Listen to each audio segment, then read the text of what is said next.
Thank you so much for the introduction and for having me here to share my thoughts about the China's institutions and also totalitarianism. So this is a book which is going to be available in next month by Cambridge University Press. So this is a quite big book, so it's 800 pages. So it's not possible for me to really summarize the book in this talk. So here, let me just give a very, very quick summary of the major subjects being discussed in the book. So that you may notice that the title of the book is Institutional Genes. That is actually means methodology.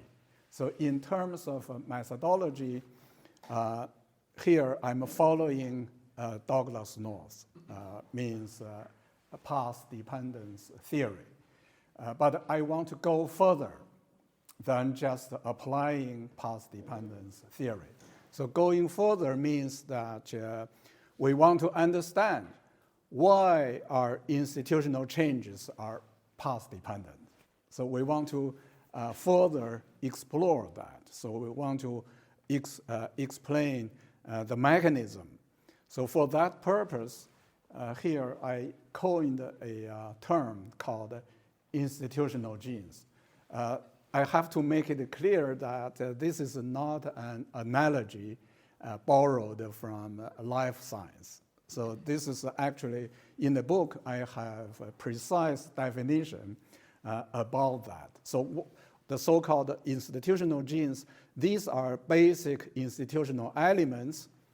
And so just to give you some examples, the examples would be structures of power, structures of property rights, and related or corresponding social consensus related to the power structure and the property rights structure. And these basic institutional elements are going to be, so we observe them being produced and reproduced repeatedly in history. So these, what we call the institutional genes, are actually prerequisites for a particular type of institution, maybe democracy or autocracy. So on the one extreme is democracy, the other extreme will be totalitarianism. So that's for our understanding of the institutions and institutional changes. And then the second major subject being discussed in the book is about emergence and evolution of totalitarianism. So in 1946, von Mises gave a warning. In the warning, he said that all the efforts to stop totalitarianism failed. So here, I purposely emphasize the timing. The timing was 1946, means after the collapse of Nazis and fascism. So at that time, the only totalitarianism left on earth would be the communist totalitarianism. So he said all the efforts trying to stop that failed. And indeed, a few years later, the totalitarian regimes controlled 1/3 of the world population. So if we compare totalitarianism on the one hand, which takes just a few decades from starting from creating the regime up to controlling 1/3 of a population, so comparing the expansion of totalitarianism with any other major forces, for example, Christianity takes more than 1,000 years to achieve that. And Muslim takes 1,000 years to achieve that. So then here the question is, what makes the totalitarianism so powerful? So they can expand globally so quickly. So in the book, I try to explain that. And applying this methodology, so here I want to look at what are the prerequisites, what are the prerequisite institutional genes for creating and sustaining totalitarianism. And similarly, the question would also apply for constitutional democracy. So in the book, I talked about both directions. And then thirdly, which is the major part of the book, we try to understand China. Totalitarianism is not a Chinese native institution. It's a foreign. So then here, the key question is why the Chinese choose this foreign institution. And if we look at the recent decades of Chinese history, then we find that totalitarianism is much more persistent in China than the original place, which is Russia. So why is more persistent in China than in Russia and than in any other nations?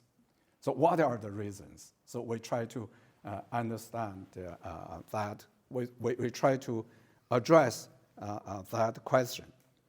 Okay, now let's, by the way, you are welcome to interrupt me anytime. So when you find something not clear or controversial, then please just interrupt me. Okay, now let's start from this methodological issue. For understand why institutional changes are path dependence, given my training is in mechanism design. So then actually I'm influenced by that approach. So I'm applying the mechanism design theories. I cite these three people's name. They got Nobel Prize together in 2007. And Eric Muskin was my supervisor and also my co-author. So I'm applying that approach. Usually people would regard mechanism design theory as pretty much like mathematics. But here I have no equation whatsoever, so there's no math. So instead, this is a verbal language version of mechanism design. So here, the key concept from that theory is incentive compatibility. So once we try to apply this theory to understand institutional change, here I introduce this concept as incentive compatible transformation or incentive compatible changes of institutions. So the essential meaning of incentive compatible transformation means that institutional changes are driven by the players, by their own incentives. Or put in another way, once institutions are changed, then the changed rules are going to be aligned or consistent with the players' interests. And that is actually the reason why we observe that some basic institutional elements are going to be produced and reproduced and reproduced. You'll find these are repeating because these are actually the players' own incentives. Although nominally you'll find the name of the institution is changed, the name of the nation is changed, but many of those essence, the very basic elements, are staying there for long. So here, that is the explanation. So then we call those basic institutional elements which affect the players' incentives persistently, call those as institutional genes. And the reason these are going to be produced and reproduced repeatedly in history is exactly because that is their own interests. So that actually this mechanism is important that when we use the term institutional genes, we are not talking about biological genes. So these are not in your DNA, but instead is in your cultural or social norm or whatever. And also, the institutional genes introduced here, these are going to be verifiable and testable, means that these are going to be can do empirical work to test that, but not done yet. So this is an open question. So I'm trying to do this, but have not done that yet. So for that purpose, I characterize three major features. Number one is repetitiveness, means that whatever we call that as institutional genes, these are going to be we are going to observe them repeatedly over history. Here, when I use the term history, I mean can be usually very long history. Long means hundreds of years, or not, if not 1,000 years. So long history, they are going to be repeated. Number two is the incentive compatibleness. Incentive compatibleness means that all of those institutional elements, we call those as institutional genes, must be related to interests of the people. So it's consistent with people's interests. So the reason these are going to be repeatedly being there is because their own interests. And number three is what I call that as a stemness. Stemness means that these are the foundational elements. So the other parts of institutions are going to be built upon these foundations. So these are just like in life science, they have a stem cell. So here we have stem element. So these stem elements, these are the foundations for the rest part of institutions. And so far the description of institutional genes is abstract. So to be a little bit more concrete, so these are usually political power structures and property rights structures and the social consensus corresponding to these structures. And a leading social consensus, a leading example of social consensus would be legitimacy. So when people say this is legitimate, that is not legitimate, so legitimacy is actually a social consensus. And this social consensus being shared with the population, actually, I regard that as a institutional, part of the institutional genes. And another important feature of that is that the institutional genes is going to be helpful for us to find out the regularities on the directions of institutional changes. But these regularities are stochastic, so these are not deterministic. So stochastic in the sense that the only thing we are going to understand is a rough direction.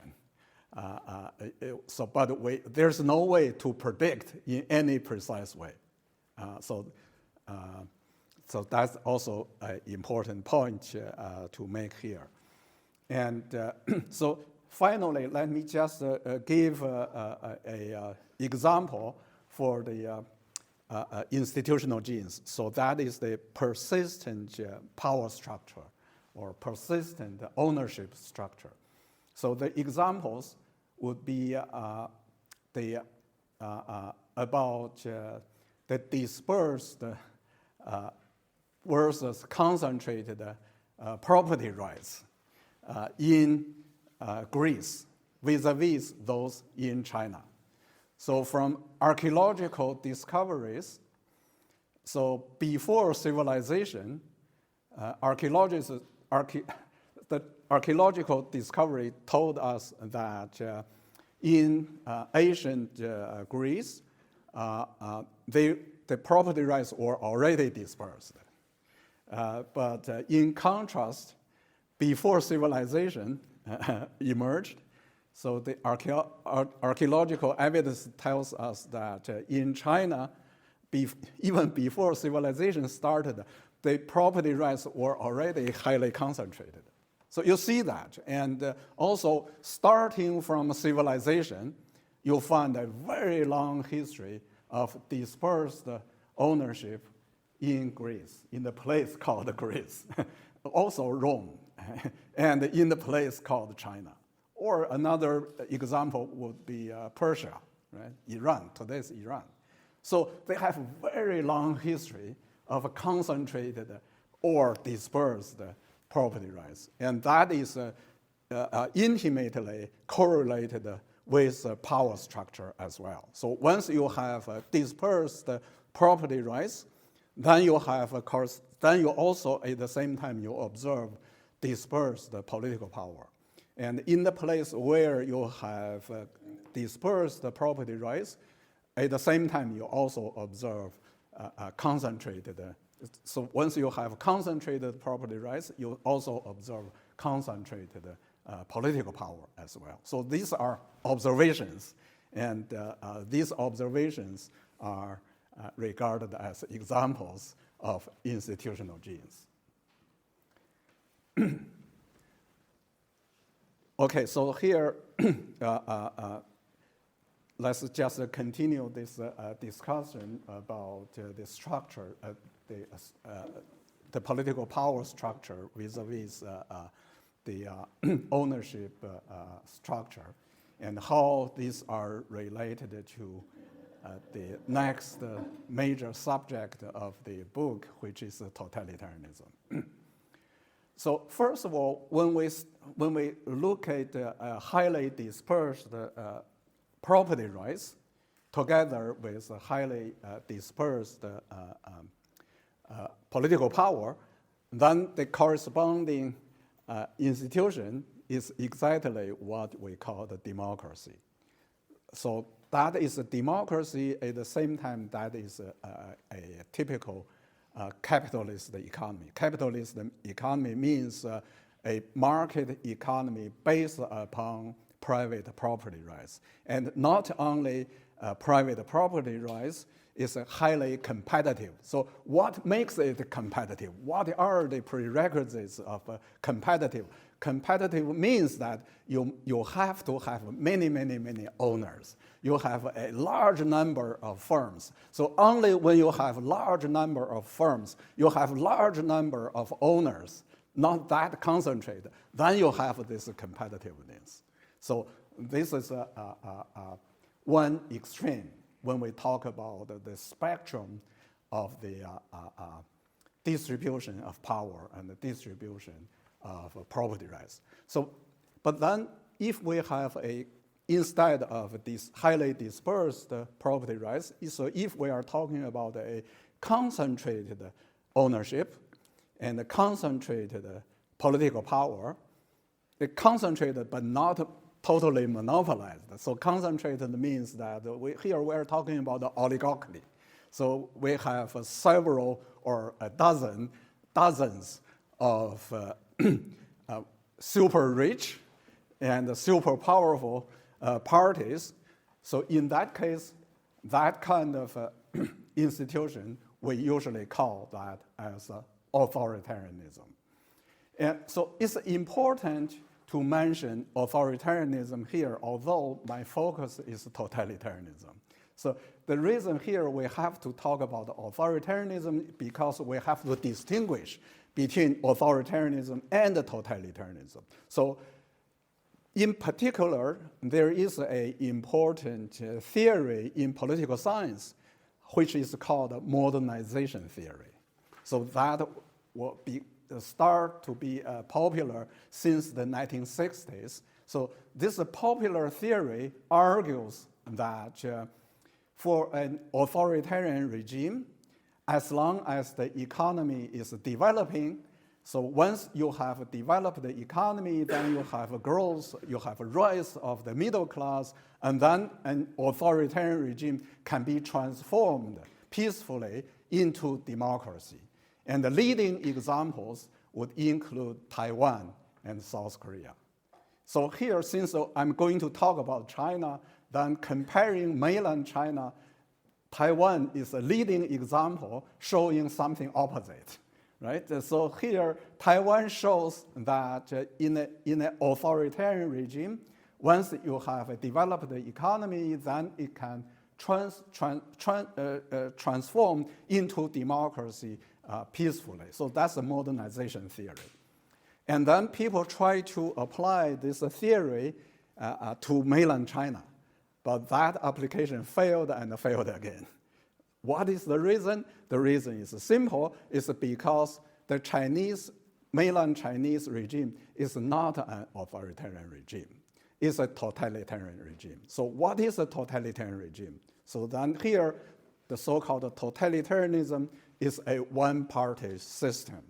And this one-party system, in that system, there's one party, the only party in the whole society, monopolizes the political power and all the assets, all the property rights. So that is called totalitarianism. So if we apply this definition by Frederick and Brzezinski in 1956, then here they claim, so they list, in the definition, they list that the party controls everything in society, including ideology, armed forces, the police, legislation, judiciary, media, all the organizations, all the businesses. And today, we have to add one more thing, which is data. So the party controls all the data. So no matter who collects the data, the party is the owner. Party controls it. And here I should also emphasize another important point, which is that a totalitarian party is not a political party defined by Max Weber. So usually in political science or in sociology, when people use the term political party or party in general, they are implicit definitions there, but usually people don't bother to give definition because everyone shares the same meaning. But if we want to be more precise, then actually the precise definition was given by Max Weber more than a century ago. So a totalitarian party is not that kind of a party in the sense of violating all the aspects in the definition of a political party. So first of all, this party, in terms of entry and exit, in terms of the membership, is not voluntary. So that's already violating the definition. And then a totalitarian party is not for competition. Actually, it bans competition. It does not allow for competition. And then a totalitarian party is not within any organization. So by Weber's definition, a party is within organization. But here, a totalitarian party is not within any organization. It's above all the organizations. It controls all the organizations. So here, this is terribly important to clarify. So otherwise, people may confuse about the Communist Party with a, say, Republican Party or Democratic Party. So the Communist Party is just different. It's completely a different machine.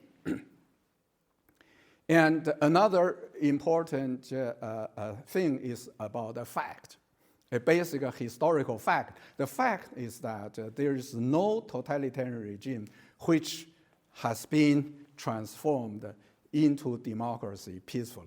Never, ever.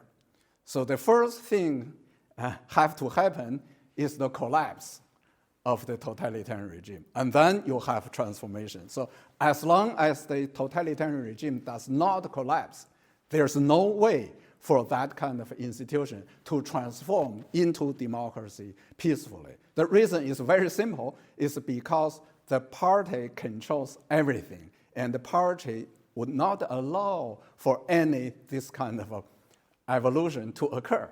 So that's the reason.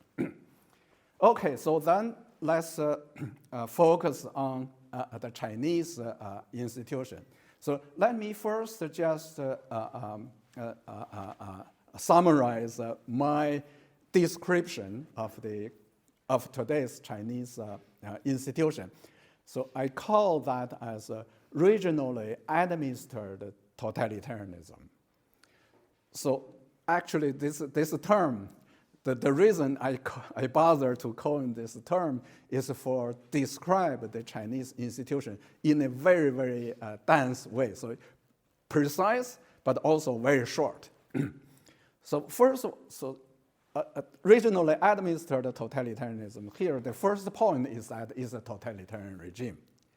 But it's not a totalitarian regime in the same way as the Soviet Union or in the same way as Central Eastern European communist regimes.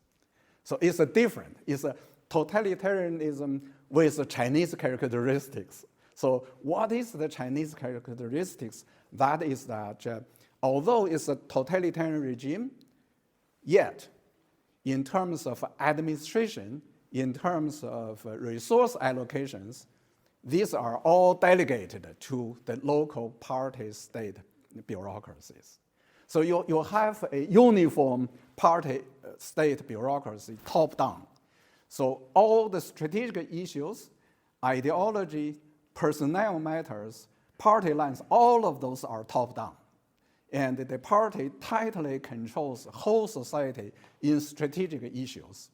However, in all the details, the top level of the hierarchy would not bother.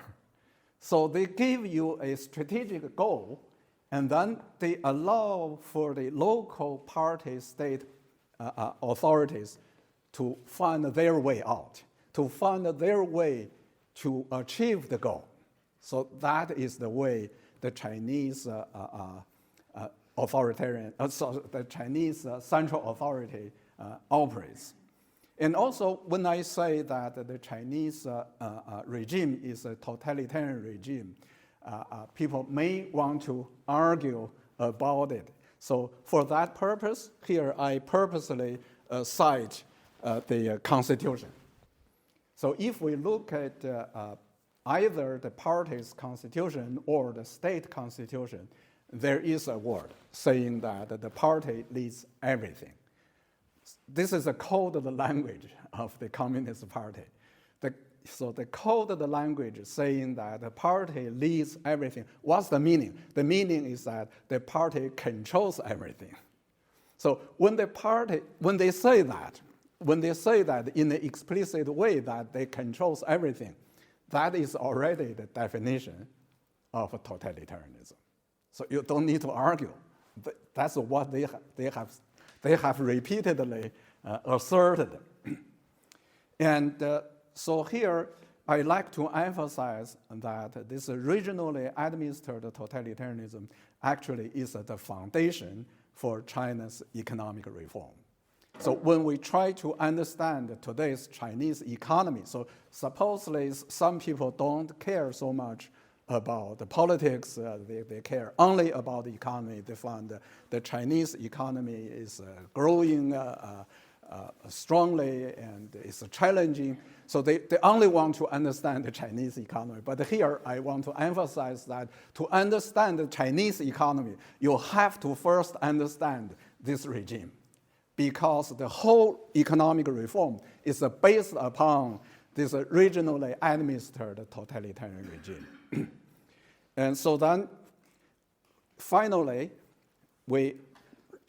many people have interests to see where China is going, because China is by purchasing power parity measurement, China is already the largest economy on earth. It's actually 1/3 larger than the United States. By nominal terms, it's the second largest in the world. So the impact to the global economy is gigantic. So people have interest to see where China is going, what is going to happen in China, because what's going to happen in China is going to affect the whole world. For that purpose,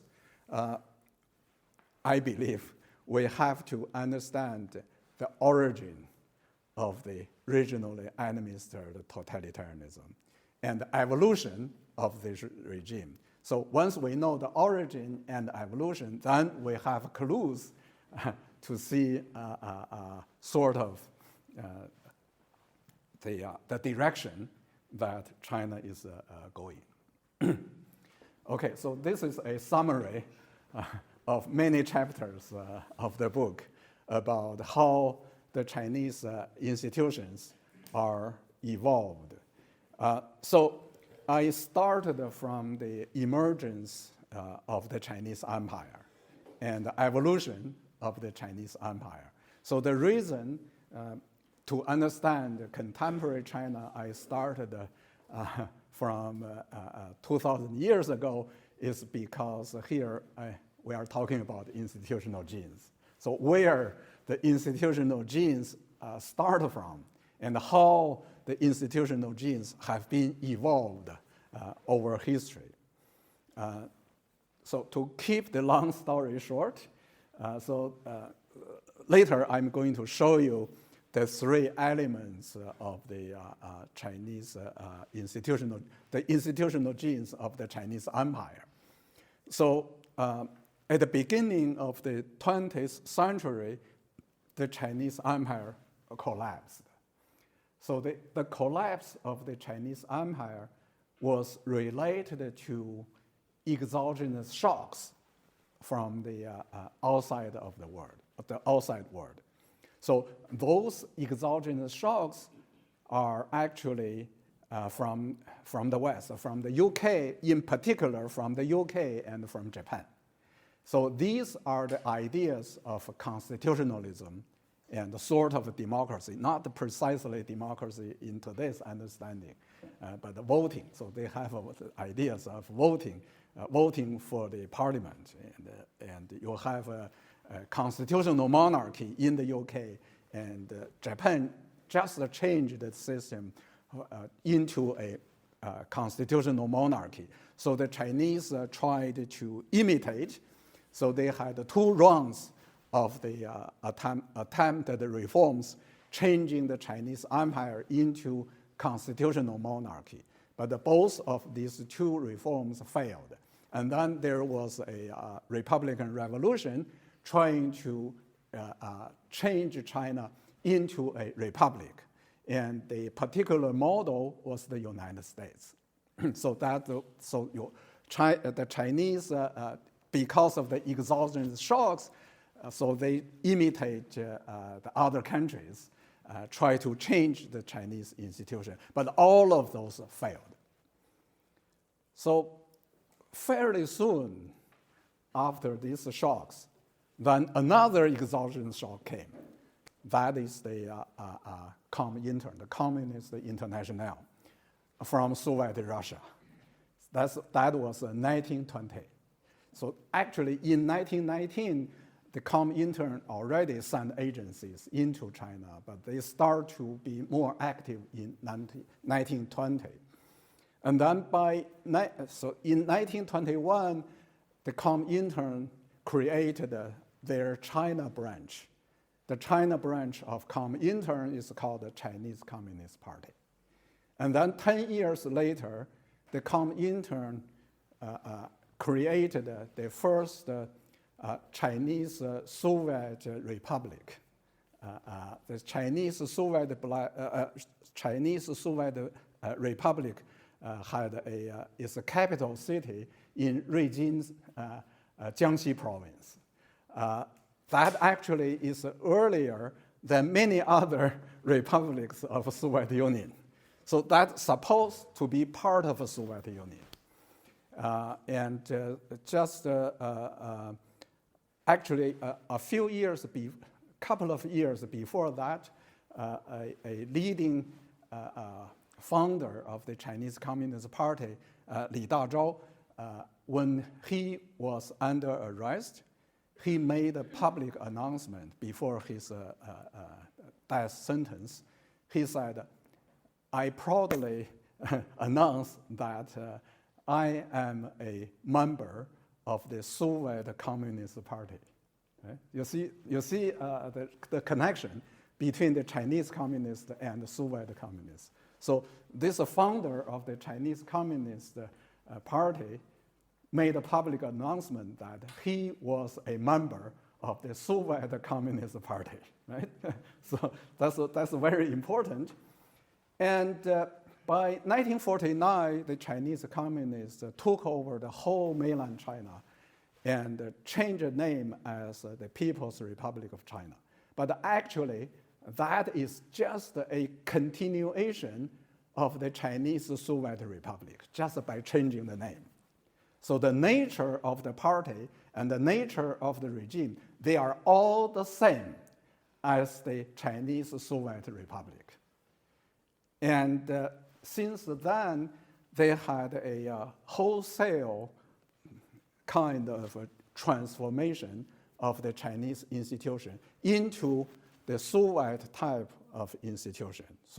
So basically, by 1957, China becomes another Soviet Union. The only difference is that they speak Chinese, not Russian. And it was more backward than the Soviet Union. So these are the only differences. However, here, in the next step, I'm going to tell you the institutional genes. So what kind of institutional genes being injected to China? So here, my purpose is to let you know that this communist totalitarianism is a foreign. It's not Chinese. So for the moment, my emphasis is this. And then by 1958, the Chinese communists deviated from the Soviet institution. So they launched this Great Leap Forward movement. There is a huge literature about this because this Great Leap Forward created a Great Famine. In the Great Famine, you have 40 million people died. So it's the worst famine in human history. But here, our emphasis is not the disaster, not only the disaster. So our emphasis is the institutional change. So the reason they pushed that kind of chaos, they created the chaos, they pushed this dramatic change, is to change the institution from a Soviet type of totalitarianism into a Chinese type of totalitarianism. So what happened is that they abolished the central planning altogether. So there was no market, there was no central planning. So then you imagine, then you have chaos. So without market, without central planning, and then they delegate most of the resources from the central ministries. The resources concentrated in central ministries, that's the Soviet type of institution. But they delegated most of those into different levels of subnational levels, means provincial level, city level, and county level, and let regions compete each other.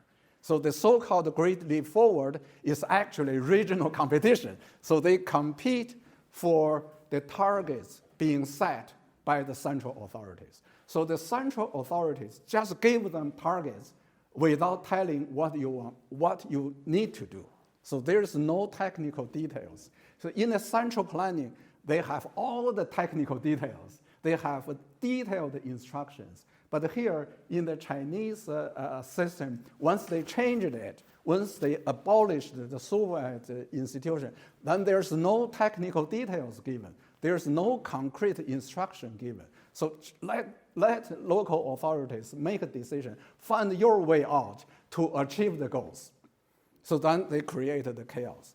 But because of the famine, the Great Leap Forward stopped just within 3 years. And then a few years later, the next wave of pushing in the same direction started, which is called the Cultural Revolution.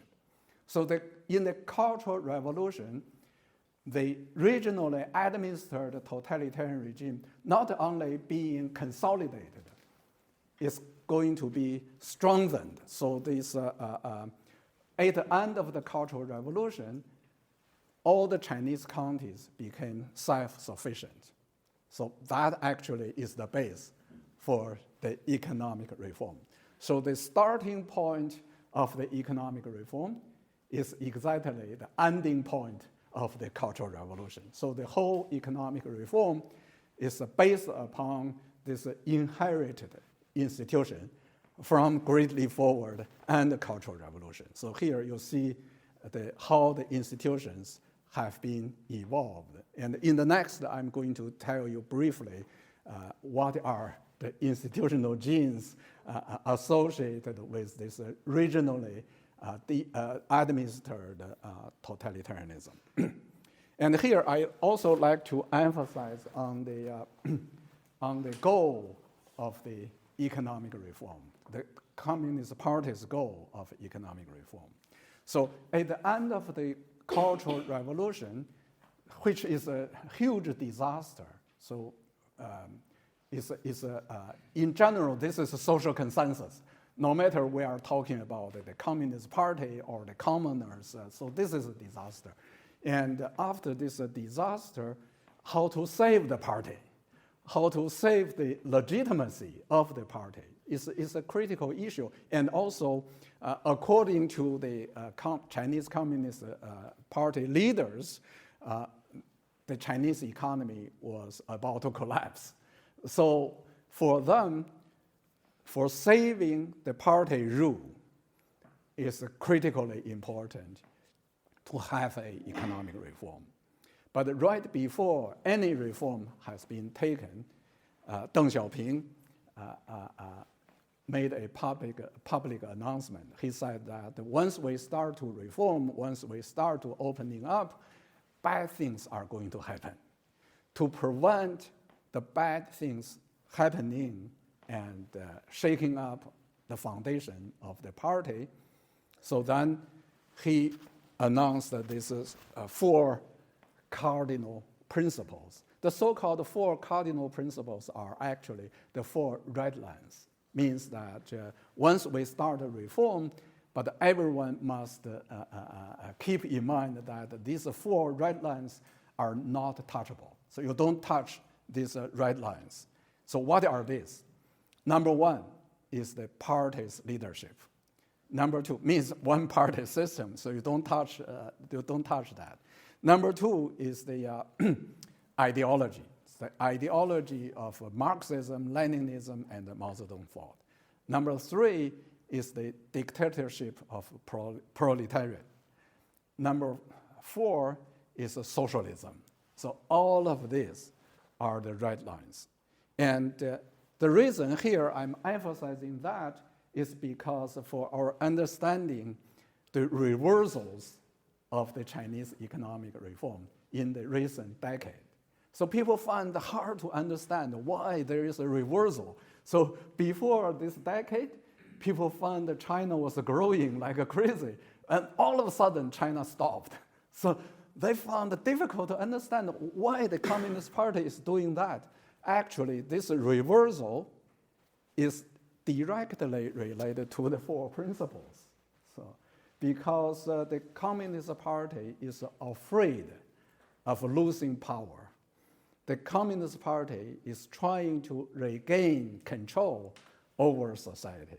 So once they have been trying that, then you see these consequences. Okay, now let's start to look at the institutional genes of a communist totalitarian party. Since the first communist totalitarian party is the Bolshevik, So we have to look at the institutional genes of a Bolshevik in a very careful way. So we can decompose the institutional genes of a Bolshevik into 3 parts. So in the central, that part is the Tsarist imperial institutions. That part of the institutional genes are most important for governing Soviet Union, the way of governing Soviet Union. So that includes this top-down bureaucracy and also the way of using secret police, so on and so forth. So all of these are actually nothing new. All of this existed in the Tsarist imperial institutions. And then the lower left corner is the Russian Orthodoxy. So that is a crucial element. These are the crucial elements for the Communist Party's propaganda. And the Communist Party's way of penetrating the society and controlling the society. Since control does not mean that you always use force. Using force is a part of it, but cannot be used too overwhelmingly. So a better way to control is not to using force. So then they learned from the Orthodoxy.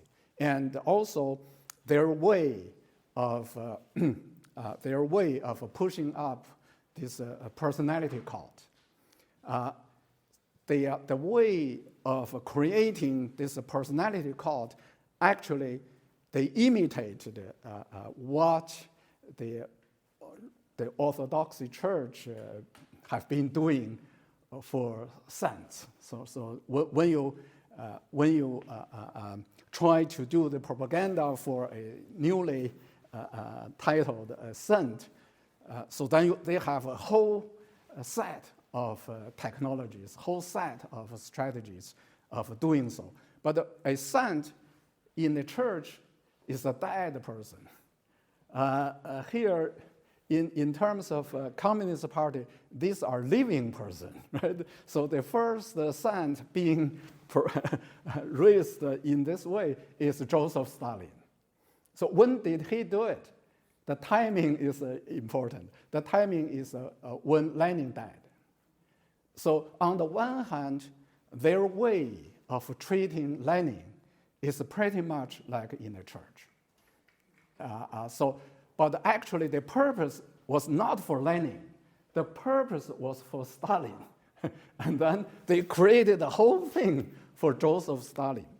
And here I also want to emphasize that for anyone, if you spend some time learning what happened in the Cultural Revolution, then you'll find that the personality cult in the Cultural Revolution is like crazy. And looks like the Chinese were so innovative in doing so, but actually most of those were learned or copied from Soviet Union. So they just translated from Russian language into Chinese language. And here, a particular important person was Lin Piao, the vice chairman of the Chinese Communist Party. And Lin Piao spent more than a year in Soviet Union in the late 1930s. That is the place and the timing that he learned the whole thing from Soviet Union. Okay, so that's the Russian Orthodoxy. And then on the lower right, that's the secretive political institutions. That actually is the key, these are the key elements for how a communist party is organized. So the principles and the details of organizing a communist party, all of these are learned from here. And that is actually the reason why from the very beginning I emphasized that a totalitarian party is not a party defined by Weber, right? The party defined by Weber is not that. It's an open organization. It's a voluntary organization. It's a competing organization. But here, this is something different. Actually, if you look at the literature in communism, Communist Party, then everyone is going to tell you that it was Lenin who created the principles of a communist party. But actually, when you go to details, so in my book, I documented all of those details, and then you'll find then you'll find that actually Lenin copied from the existing secretive political institutions. So here the key, the reason I spend time talking about this, the key is that among the three institutional elements of the institutional genes, China shared two. So the Comintern actually pushed everywhere because their goal is a global. The goal is a global revolution, but they failed everywhere. So the only big success was in China. The reason is this, because China shared too. And the only thing China didn't have is the Russian orthodoxy. But the Comintern played that role. So the Comintern is the missionary agency of the Soviet Communist Party. Okay, so now let's have a very quick overview about the institutional genes of contemporary China. So in the middle is the party-state bureaucracy, and then here, the lower left is the party-state control over land and financial resources. And on the lower right is the party control over personnel matters and ideology. And so that kind of institutional gene is actually not new. This is a historical China. So if we look at the Chinese empire, then in the middle, that is the imperial bureaucracy. In Chinese language, it's called the Junxian system. Junxian means a central-local relationship. And on the lower left, you have the imperial land system. And on the lower right, you have the imperial exam system. And the functions are all corresponding to today's elements of the institutional genes. And also, I have already talked about how the regionally administered totalitarianism being evolved in a very quick way. So this is a illustration of this regionally administered totalitarian regime, how that is governed. So we have on the left, these are the functions, how the central authorities control the functions. The functions, you can imagine that we have 100 ministries. And then on the right, these are the territorial control. So on that side, you have a provincial level, city level, and a county level. And at the county level, there are about 3,000 counties. So among the 3,000 counties, under each county, at the central level, suppose we have 100 ministries, and then at each county level, they are going to have 100 corresponding offices, corresponding to each ministry. Here, the key is who is the boss of these functioning offices. So here, in the case of China, the boss is the local boss. So the county party secretary is the boss. The ministry is not the boss. So that's the key. And that actually, if we compare this kind of a governance structure with the Soviet Union, you'll find a huge difference. But where that comes from, that's the Chinese empire. So the Chinese empire, so here we are talking about more than 1,000 years of history. So the central authority is the imperial court, which controls functions on the left and the territories on the right. So in terms of functions, there are 6 ministries. So for more than 1,000 years, it's always 6 ministries. And then for the territories, you have a provincial level, city, prefecture level, and county level. Again, nearly 3,000 counties. And here at the central level, you have 6 ministries. At the county level, for each county, you have 6 corresponding offices. And then who is the boss of these offices? Again, the head of the county. So this structure has been there in China for long. And so that is how today's Chinese way of governing evolved. So they have their reasons, right? The reason is their historical way of governing. I guess I should finish very quickly. I skipped this. So this is about explaining how the regionally administered totalitarian regime helps the Chinese reform.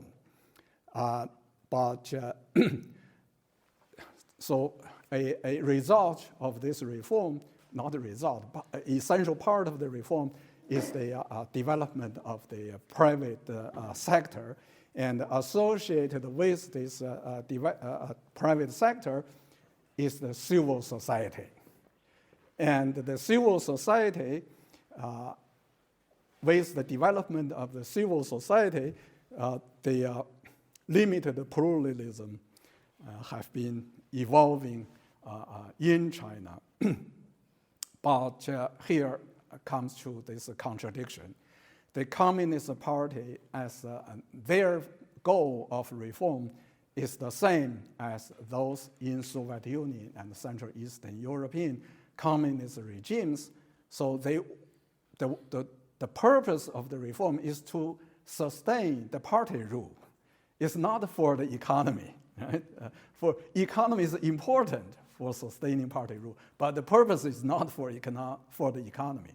But once associated with the economic reform, you have a rising of the civil society. They see the challenges, and they are deeply worried. So, to summarize, they are facing this fundamental dilemma. The fundamental dilemma is that, on the one hand, they wanted to have a growing economy because that is essential for retaining power. However, the goal is retaining power. The goal is not for the economy. So if growing the economy is in contradiction to retaining the power, then they have to do something. So that is what has happened in the recent decade. So then, for understand the future of China, then we have to look at what has happened in former Soviet Union and Central Eastern Europe. Since if we do a very rough comparison between today's China and yesterday's Soviet Union, then to some degree, today's China is pretty similar to Soviet Union in the 1980s, in the sense that a fast growth is finished. So it's entering a stagnation. So in the 80s, Soviet Union entered stagnation. Today, China has entered stagnation. So in that sense, it's similar. And so they are views that the reason Soviet Union collapsed is because of the failure of the economic reform. So that's exactly what Deng Xiaoping has said.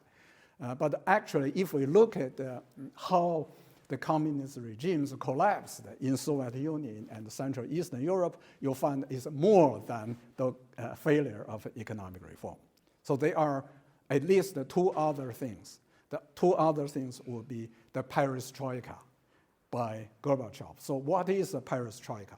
Perestroika is actually essentially about a socialism with human face. A socialism with human face, what's the meaning? The meaning is humanitarianism.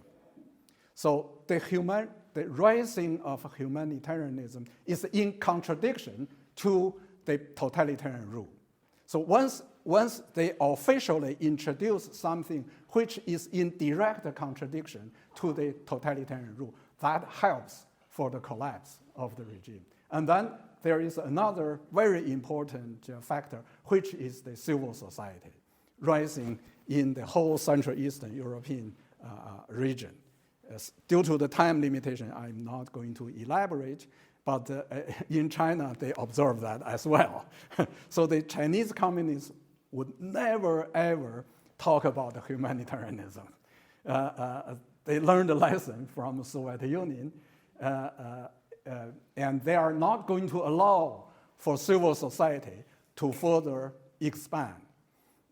But here, my purpose here is to summarize that the reason after the collapse of the communist regime, you find the diverse transformations in Russia, Belarus on the one hand, and in Poland, Czech, the Baltic nations on the other hand. You find the divergence. And turns out, if you look at their institutional genes, you'll find explanations. So this is my last page. So here, if we want to understand the future of China, then here we have to look at the struggles between the two opposing institutional genes. So on the one hand, you have old type of institutional genes. Old type means the totalitarianism. So if we look at the old type of institutional genes, you find that the Chinese Communist Party has been enforcing that all along. So starting from the time of Khrushchev in the late 1950s, their anti-revisionism and the Cultural Revolution, all of this in the direction of anti-humanitarianism. And also, when Soviet Union was doing de-Stalinization, the Chinese communists was doing just opposite. So all of this contribute a lot. So contribute, if we look at what the Chinese Communist Party has done in 1989 in the Tiananmen massacres, that shows you that the Chinese Communist Party has a strong will to crack down at any cost. So in that aspect, that will of using brutal force is so much stronger than the counterparts in Soviet Union in the 80s. But then, on the other hand, in terms of the resistance from the Chinese people, that resistance is so much weaker than the resistance in Central Eastern Europe and in Soviet Union in the 1980s. But eventually, if we try to understand the future of China, it's going to be determined by the struggle of these two opposing institutional genes. Oh, sorry, I have one more important thing to add here. One more important thing is that if we compare today's China with Soviet Union in the 1980s, one thing China is doing much, much better than Soviet Union at that time is the private sector. And the civil society is supported by the private sector. So that's somewhat different from the civil societies in Central Eastern Europe, since over there, these are more historical legacies. But here in China, these are new. These are not historical legacies. Okay, done. Thank you.